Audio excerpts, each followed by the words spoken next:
Oke, Bung Rocky, kita lanjutkan lagi ngobrol hari ini. Dan kalau kita lihat apa perkembangan di lapangan dan statement-statement dari tokoh-tokoh politik, tokoh partai politik, kita sudah mulai dapat gambaran sekarang sebenarnya seperti apa nanti Pilpres 2024 yang tentu kita harap tetap tiga ya, karena kalau sekarang Ganjar dengan P3 itu fix bahkan sudah dilaporkan ke Pak Jokowi gitu ya oleh ketua umumnya. Dan kemudian kelihatannya eh, eh, sorry, PDIP dengan P3 ya, PDI dengan P3 itu Di bisa P3. jadi. Ya. Tapi kalau Golkar itu kelihatannya sudah hampir pasti juga ke Pak Joko, Pak Prabowo. Jadi dia gabung di KIR. Tapi Golkar tidak mau disebut begitu. Dia tidak mau disebut sebagai Golkar gabung KIR. Tapi dia menjembatani antara KIB dengan KIR. Karena memang masih ada PAN di situ yang bingung gitu. Sampai sekarang belum menentukan sikap mau kemana gitu. Ini kawan-kawan paksa begini yang membocorkan ide demokrasi. Demokrasi berantakan karena soal-soal begini. Kau bilang koalisi PDIP dan P3, gimana ya? PDIP itu partai yang sekuler, P3 partai yang agamis. Kan secara gampang kita bilang, ya nggak mungkin dia koalisi. Tetapi dimungkinkan karena kebutuhan dana. P3 kalau bukan Sandi yang jadi sponsornya, mana mau diterima PDIP? Kan bagi PDIP mau apa kayak warna partaimu kalau bawa uang datang aja. Itu yang saya sering terangkan, itu bertentangan dengan ideologi dasar dari PDIP yang diajarkan oleh Bung Karno. Bung Karno bilang berdiri di atas kaki sendiri. Udah kalau mau berdikari ya nggak usah nyari-nyari partner yang berbeda secara ideologis kan.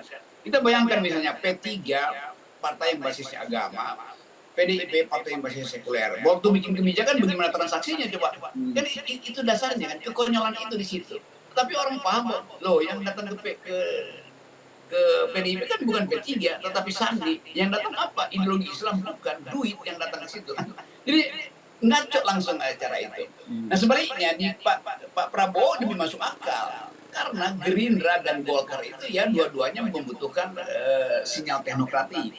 Gerindra jelas nasionalis dan berupaya untuk jadi partai yang modern. Partai yang modern butuh teknokrat. Nah Golkar itu mensuplai teknokrat. P3 kan nggak ada teknokratnya tuh. Jadi bagi Prabowo mungkin ya apapun gue diam aja udah pasti lah orang datang ke gue kan. Jadi harga diri dan kepercayaan diri lebih kuat daripada Prabowo. Itu yang menyebabkan Erlangga batal untuk ujuk-ujuk AHY, Caimin batal untuk juga meyakinkan bahwa iman dia lebih tinggi dari iman AHY, akhirnya dua-duanya pergi ke Gerindra. Ya kira-kira gampangnya begitu kan. Jadi boleh juga dianggap bahwa ya udah stabilkan aja koalisi itu. Bahwa caleg capres Ganjar itu cawapresnya adalah Sandi. Udah ya resmikan aja walaupun itu semacam kawin paksa yang nggak keruan. Demikian sebaliknya tuh Gerindra sebutin aja bahwa Prabowo akan bergandengan tangan dengan cawapresnya yaitu Erlangga Hartarto. Dan keterangannya lebih masuk akal. Prabowo akan memimpin bangsa dengan tema-tema nasionalisme. Nah, kegiatan ekonomi real, kegiatan teknokratik akan diserahkan pada Golkar yang memang secara historis kaya dengan keahlian teknokratik.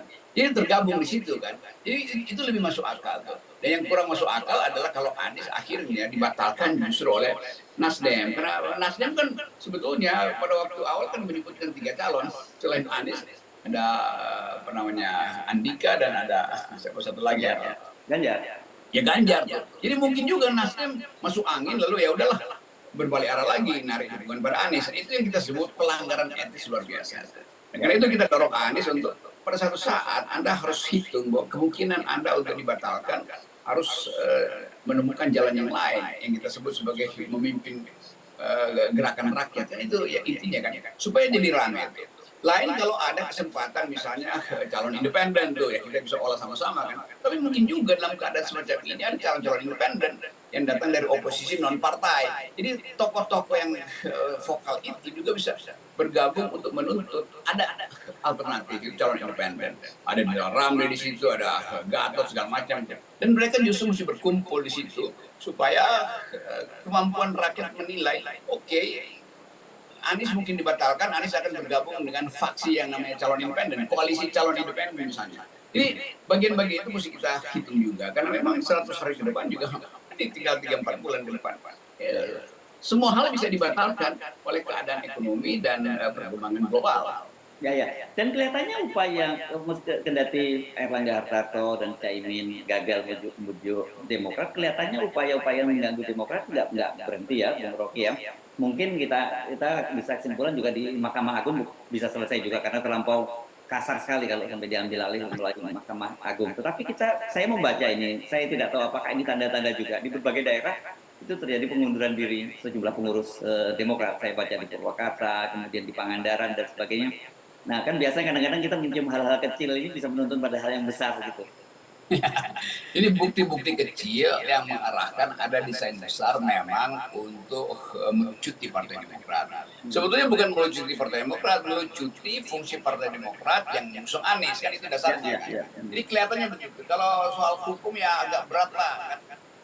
Masyarakat kelas menengah juga tahu bahwa bagaimana mungkin Muldoko itu menang PK, sementara dia sendiri itu nggak punya kekuatan untuk menerangkan bahwa dia mampu memimpin Demokrat. Jadi dianggap bahwa ya Muldoko pasti disuruh Jokowi. Nah Jokowi mungkin merasa udah terlalu jauh lah, orang udah tahu bahwa Muldoko itu yang suruh buat rebut Demokrat. Maka Jokowi mungkin cari strategi lain yang kalau bisa tokoh-tokoh potensial Demokrat di berbagai daerah, terutama di wilayah-wilayah suara Jawa Barat misalnya, Jawa Timur itu, mulai disogok untuk pindah ke misalnya pindah ke Nasdem. Tapi orang bertanya kenapa pindah ke Nasdem? Kan itu Anies juga. Iya, tapi yang penting ada satu partai yang elektabilitasnya drop, kira-kira begitu. Lalu dihubungkan lagi bahwa tetap ada upaya untuk mengobrak-abrik Demokrat. Itu sebetulnya yang menerangkan kenapa ada berita-berita bahwa ada pengunduran diri di beberapa DPC, lalu kita mau tanya pindah kemana mereka. Jadi sebetulnya ide untuk membatalkan Anies itu masih jalan terus. Kalau dia gagal secara hukum,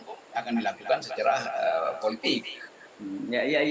Jadi tetap saja kebaca ya bahwa memang ada niat yang tidak tulus gitu. Apalagi kemudian tadi kita menyinggung Pak Jokowi menolak disebut cawe-cawe. Dalam kasus ini Pak Jokowi itu bukan hanya cawe-cawe, tapi Pak Jokowi itu justru betul-betul langsung terjun langsung, kemudian membuat aturan, bagian permainan dan kemudian siapa yang boleh bermain itu betul-betul terlibat langsung Pak Jokowi ini. Betul, dan Pak Jokowi kan orang yang tetap ingin meninggalkan kesan bahwa dia masih bisa atur-atur partai. Jadi kalau dia bilang enggak, saya enggak cawe-cawe, iya, tapi tidak akan ada lain dengan apa yang apologi Anda bahwa dia hanya bekerja sebagai pejabat publik yang mesti mengucapkan atau menerima mereka ingin konsultasi. Dan sekarang kita cek satu-satu tuh. Yang tiap kali mengatakan bahwa mereka diminta oleh Jokowi untuk berkumpul, bukan mereka yang datang ke Jokowi untuk melapor, diminta untuk melapor oleh Jokowi karena diberi tugas kan.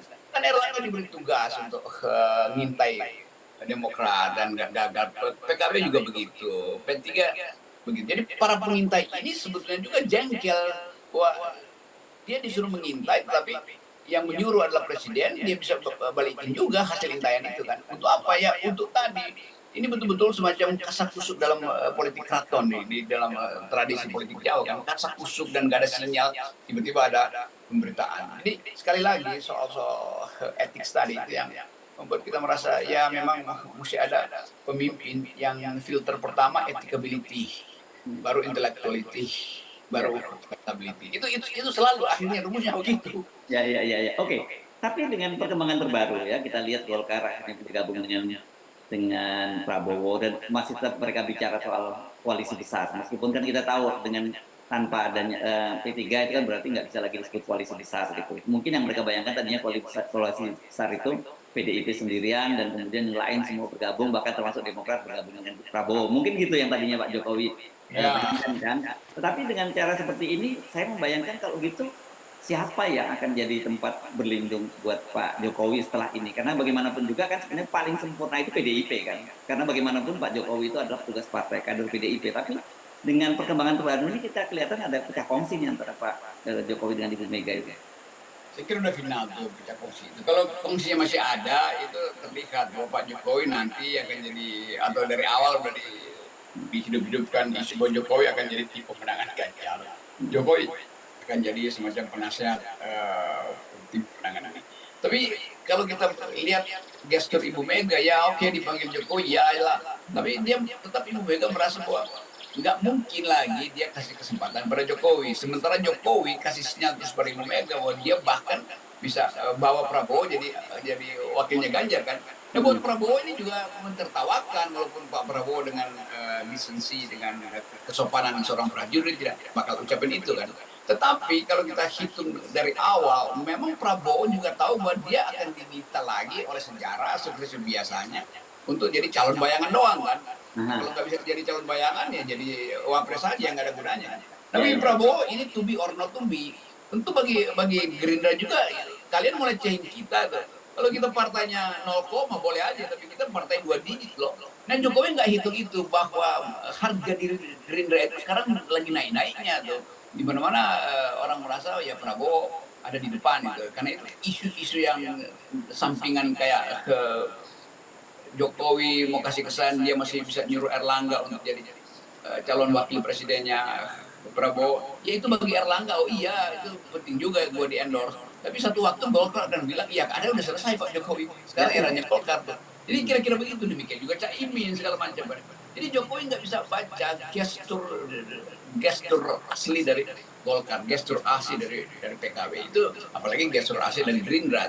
Dan itu yang memungkinkan kita menduga ini akan tergelincir loh Pak Jokowi di ujung 100 hari terakhir ini menjelang bulan September dia tiba-tiba tahu ternyata dia yang disuruh-suruh itulah orang-orang yang munafik juga hanya supaya Jokowi nggak naik darah atau terlihat bahwa Jokowi masih kendali mereka lakukan. Sementara di antara mereka saling WA-WAan. Lu disuruh Jokowi ya? Gue juga disuruh nih. Kita apa ya suruhan itu ya? Nggak bagi dua deh. Kan begitu yang terjadi kan. Intrik di dalam gengnya Jokowi sendiri. Ya, dan ini kan para ketua umum partai itu sekarang itu nurut disuruh sana Pak Jokowi suruh ketemu Pak SBY, suruh ngerayu Pak SBY nurut, mau ke tempat Ganjar nurut itu karena kan mereka tahu bahwa Pak Jokowi masih bisa mengendalikan mereka, masih punya kekuasaan. Begitu Pak Jokowi hari ini turun dari jabatan, saya kira mereka akan berteriak merdeka, begitu ya kira-kira dan bebas. Ya, bebas gitu. Ini pasti terjadi. Jadi menjelang September nanti, udah itu mulai terlihat tuh bahwa menteri-menteri ya karena justru dia sudah berkoalisi dengan Prabowo misalnya ya akan menganggap ya udah nggak ada lagi urusan dengan kabinet kan. Nanti di sidang kabinet Pak Jokowi ada yang nggak datang, lagi persiapan legislatifnya. Jadi banyak hal yang akan kita lihat berubah. Nah Jokowi merasa dia bisa pegang itu terus sampai Februari 2024. Nah itu yang namanya delusi. Yes, oke. Baik, terima kasih. Nggak perlu dielaborasi lagi soal delusi, karena nanti malah bisa salah paham orang atau dipelintir orang. Oke. Terima kasih. Ya, waktunya dan 0% tetap harga dari Indonesia. Yes, thank you. Ya.